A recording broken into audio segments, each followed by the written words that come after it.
So we built it just for a couple of years. So there are restaurants and bars and nightclubs that are open all day, right towards the lake.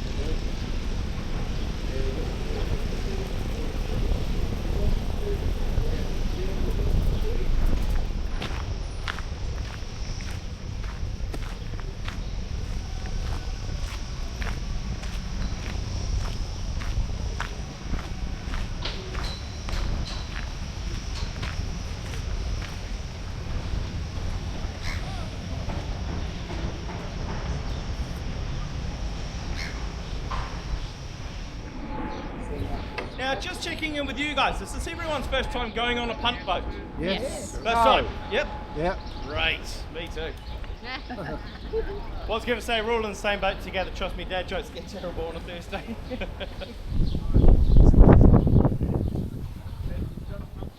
So, a wee bit about the river. So this is known as the Avon River. Stretches about 26 k's in total. So it's not overly long. It actually starts just down from the Christchurch airport. From there kind of winds its way through the city out into the ocean by Sumner. What's actually really unique about this river compared to a lot of the other ones around New Zealand, it is completely spring fed. Okay, so she's made up with about 300 natural springs, which is why it's so clean and clear.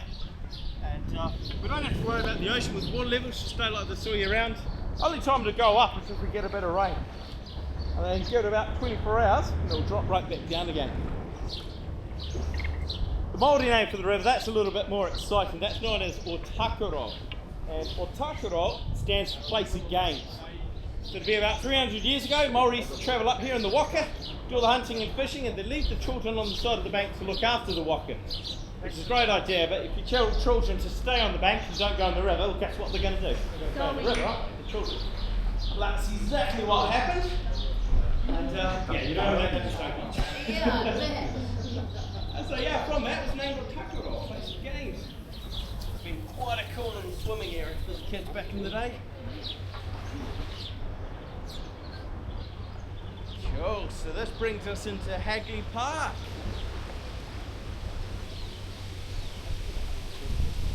We've got a couple of brown ducks coming up on the left hand side. They're called mallards. They're actually all over the world, so those guys don't really cover any facts, they're not that interesting. Right, female's got a brown head, male has a green head.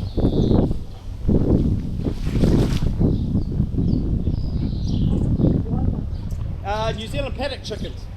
Get any platypus in the river as well. John Bain on the left there. How are we going, guys? Hello, folks. Thank you for joining us. Have a great time out there with Shane. There's Look no at these sharks. devices. Amazing. No sharks. No.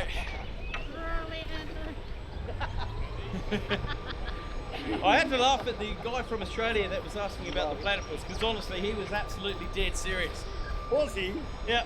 He was like, so is there any platypus in the river? I said, no. I said, look, closest thing we've got to a platypus, mate, is a duck with a beak.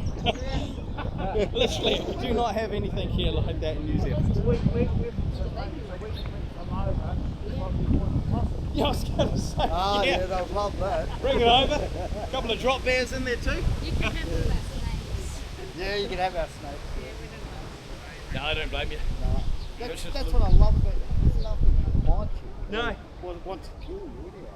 I mean, we always joke, and I tell people, look, if you wanted to, on a weekend, go up in the bush with your mates camping, you can, quite comfortably. You could sleep in the back of your truck, sleep on the ground under the stars if you wanted to.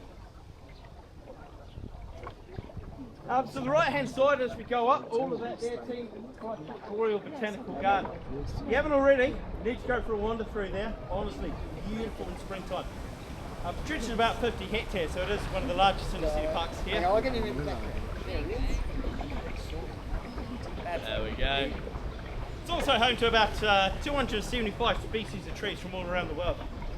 In the glass house in the middle, they've actually got a seed for every single tree in that garden. So if for some reason there was a flood, fire, they could replace any of those trees. Only one that's going to be a bit difficult is this one in front. And that came all the way from Napoleon's gravesite on the island of St. Heliers. So when the first French settlers travelled over here, the captain of the ship grabbed a clip from Napoleon's grave, planted one half in Akarai, the other half right here where we sit today. Absolutely beautiful. Makes this one actually a bit more special. The one in Akaroa is no longer there, so this is the only remaining one. And actually during summer, right here becomes a very popular spot for engagements. Not a bad place to do it actually. I was going to say no with a boat full of passengers either. So. You'll work. Now a couple of ducks on the right as we come out, guys. A couple of little ducklings as well.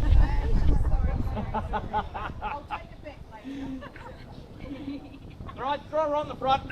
And there's some native people over there. Yeah. You can say that you're seeing a real life Kiwi. So yeah, so that black duck, that's the male, and the one with the white head, that's the female. Now Paradise Shield ducks are native to New Zealand. They are also the only ducks that will actually mate for life. So once they find their other half, they are literally inseparable. We've got Matus on the left-hand side as well. Let's get them away. G'day guys. Hello everyone. Keeping dry today, eh? Keeping dry. Is he a good driver? Yeah. Not really. Yeah. They're only saying that, we haven't gone back Oh, yet. he's got a water pistol. Oh, I love it! He's got the right idea. I bet it's got tequila in it. Yeah, he's not going to waste that. When it does, it'll be 10 times that height. The width of it could easily span the width of the river that we're on currently. They are massive. Actually was struck by lightning a few years ago, so that's why it's a wee bit charged. But it hasn't stopped it growing, which is really cool. Take you over the right a little bit, and on the right coming up is a New Zealand silver fern, which I'm sure a lot of you would have seen on the aeroplane tails. There's their national plant. A beautiful giant green leaf. Now that leaf has a bioluminescent property, so it means it reflects light. So when Maori went out during the night, the moon would reflect off it, and they were able to see where the hunting grounds were.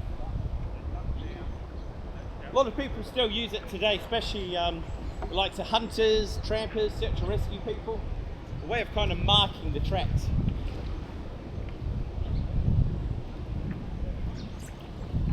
So the building on the left-hand side, over in the distance here, the white one, is the old Bandsman Memorial Rotunda. That was erected after World War I to commemorate all the bandsmen that died. So bandsmen were used to kind of boost morale for soldiers during battle. You had to have another trade, so being a medic or stretcher bearer. We sent about 4 bands over to the First World War. We only returned with enough people to create one final band on return. Right, the duck on the right hand side, right, his name is Adam. Say hi to Adam, he'll look at you. Sometimes he even wags the tail. Adam! Hello! How you doing, buddy? Hello! Actually, probably why most of us punt think whatever it's ducks. Adam's very friendly. You can give him a cup if you really want to. It's pretty cool. Place as well, back in Australia. No, there was 60,000. No, I think guys would be about 30s. G'day guys. About 30s would be our kind of limit actually.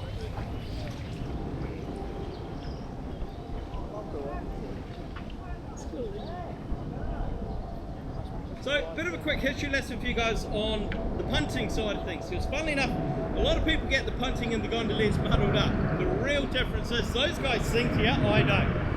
Alright? If I start singing, you're all going to jump over. Just wait for that plane to go over. Apparently it must be quite windy out by the airport, so they'll change all their directions. Okay, there we go. So, yeah, punting started many years ago back over in England. These particular boats are actually used to transport cargo up and down rivers, okay? If you had a number of these, you could actually tie them together and make a bridge from one side of the river to another. After that, obviously, trains and trucks came along, so they rolled over a little bit more effectively. And that's when punting was turned into a leisure activity, and we had the nice comfy seats put on the boat. And after that, it's become a really popular tourist activity. The cool thing as well, guys, there's only 3 locations out in the world that specifically do punting. So to have it here in New Zealand, we're very lucky. Oh, there's a little baby eel. Yeah, there's 2. And dragonflies. Yeah, Oh, we got a lot of those here. The eels love those. Oh, they do. Now a bit about the boat that you guys are on today. This one here weighs about half a tonne. As we go under, guys, if you want to touch the leaves of a willow tree, it is apparently supposed to give you good luck. So, I'm going to this every day, haven't fallen off, so I'll take that chance. Yeah.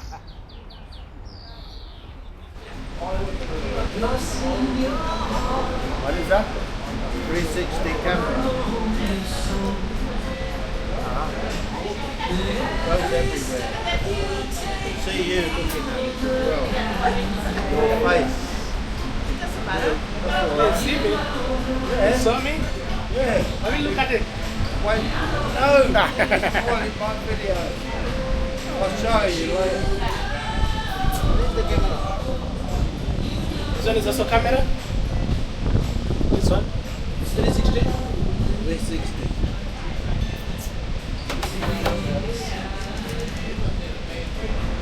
I'll show you.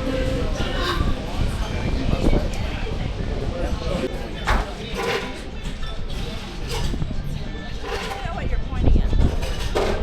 How do you know what you're pointing at? 360 degrees. It's 360.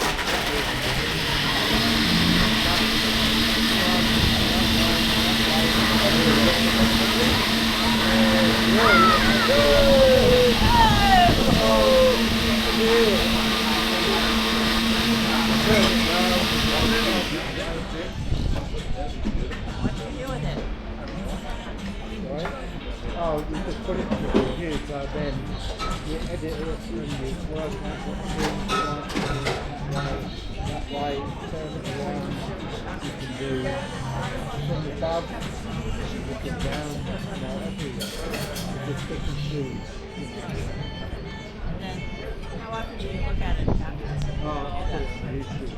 And then how often do you look at it after? I just put it on, I used to enjoy it. How often do other people look at it? Yeah, other people. Are you an influencer? That's included. So it's like, why not? We're going to be off the ship.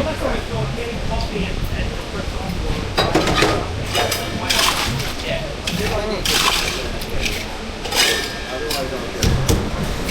Well, tomorrow,